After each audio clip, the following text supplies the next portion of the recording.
Tell us a bit about growing up in Bangalore and how you came about and became this original gangster of the real estate industry. I like that. Where did you get that from? That's quite apt, though. I like that. I like that. I love that. Nikhil, I never ever thought that I'll be a developer or a real estate professional in whichever way. Of course, Bangalore, in our days, because I'm ancient, was a very, very sleepy old city. So, Were you also born in Bangalore? Yeah, I've been born in Bangalore, bred in Bangalore. Parents moved to Bangalore? My grandparents came in from Kutch Bhuj. That is about more than 100 years ago. My parents also were born in Bangalore. They studied in St. Joseph's. I studied in St. Joseph's. I did my college in the Commerce College in St. Joseph's. Graduated from, even those days, today kids, the moment they finish the school, the next thing they'll be looking at which uni to go, which part of the world they need to go and study. We never had such concepts. The only concept was, okay, after you finish this, what do you do next? So you have to graduate, you do that. And then later on, it was for me, I had a passion for numbers, I had a passion for law. So I did my stint in a year plus in the law college and then dropped out.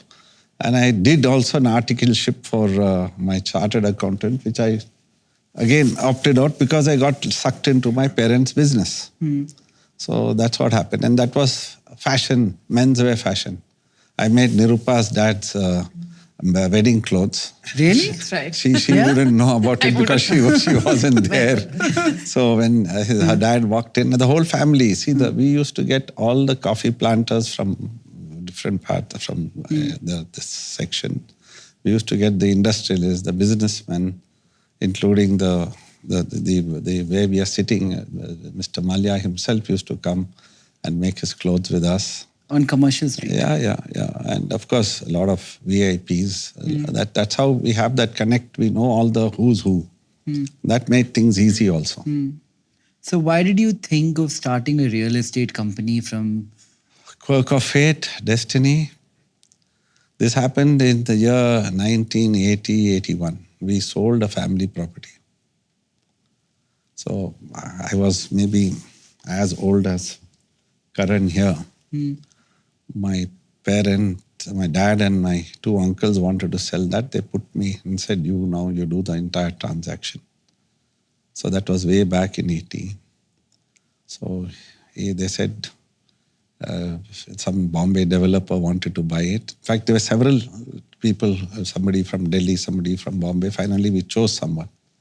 And then that entire process of doing the agreement of sale, getting the entire money out from the developer, and then again the reinvestment. The reinvestment, that was what made it all very attractive. You see, once the money came in, of course, my two uncles took their share, and we had to reinvest for ourselves and did something. And in that quest of selling and buying, we got this little bit of taste of real estate where, we did some quick profits in some flipping over. And What year was this in? This is 1980. So that is a good 44 years ago. Which property was this first? Infantry Cross Road, where it's called the Blue Cross Chambers. That was a family home. Right. So one led to the other. The whole thing started as a reinvestment. Even today you have the same model where you can reinvest and get the exemption for capital gains. So back then also, though the tax rate was much higher, which is now lower at 12.5%, people are crying. FEM has done a disservice by doing it at 12.5%. I believe whatever she has done is done well. Without indexing 12.5% on long-term gains is, I think, pretty decent. So those days we had to reinvest. For my uncle, one uncle, of course, took his money, did whatever. We didn't have any say on it. Between my father and my one uncle, we tried to do all that. So in that quest of doing that, we came to know about how things went about. Values were much less. All houses were sold for lakhs. And I bought my first plot for my own house in Nandi Road at 135 rupees a square foot. Today it's all thousands. People will say 23,500 or 33,500. Don't know what the rate is. That's how things were back then. What defines the value of land, uncle? If today somebody says the value of land, let's say on this road is 30,000, 40,000 per square feet, is it the monetization capacity of the land that attributes that value to it? See, now very different from what it was way back. Way back it was affordability and how can I, can I afford that and everything else.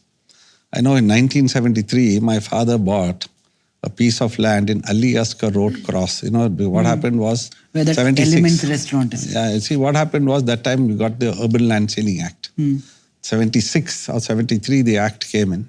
So all the big landlords who had these huge houses, they had to quickly dispose of the excess land. So they converted them into plots. And that's how these layouts came into Bangalore. That's the advent. I mean, that's a historical thing about layouts in Bangalore. Now, what defines today, what it defines is it's depending on what's the selling. It's all about FSI on that road.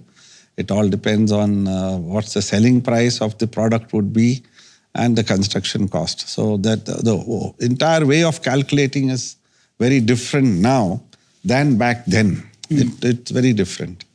So you did the first land transaction 1980, 81 or 82. And then you made some money. And then? And then one led to the other. We did trading in real estate for about 5 years. Okay. Then I said, this is too boring.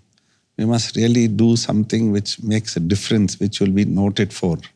So I told my brother, I said, let's do some, see, there was no good office buildings in Bangalore. So what, ironically, I did not do my residential buildings first. What we did was, we said, I felt that office was a nicer way to do it.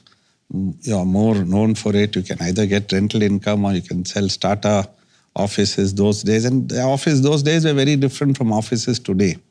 Today you have these large multinational clients needing hundreds of thousands of square feet.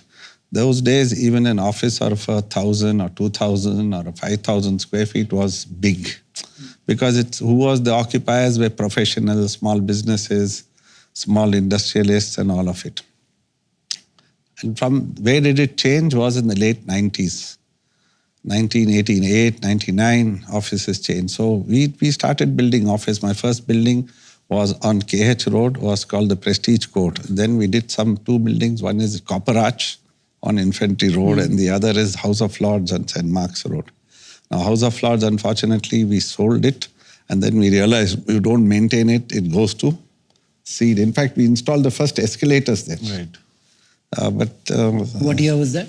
80s, 88, 89, maybe 1990. Then that sea change, you see, then we started getting more and more opportunities on doing office in premium locations where you see we also invented this joint development concept where I told, in fact, the first one I did was my own father-in-law. He wanted to sell his family house. I said, do you have any use for that money? He said, no. I said, if you don't have any use for this money, don't sell it because money comes in your hand, it'll vanish. So I'll do this joint development for you. That's how I did this Copper Arch. So I invented that. I had to literally tell the lawyers how we had to do the JDA agreement. And then, of course, once you invent one thing, then from there, it's very easy to replicate and it becomes better and better as time elapses. So that was the thing that happened. So when did you structure it as a real estate company? When did that happen? Yeah, 85, 86 was the Prestige Estates and Properties and Prestige Constructions, two separate partnership firms were born. One was to buy land in, the other one was to do the construction in. But then finally it all got merged, became one firm, easier to operate. And then of course now we've got some 100 SPVs, that's a separate story. That you see what happens is based on the need, everything changes, everything evolves. And of course we became a private limited company in I think around 2000. and then publicly listed in 2010.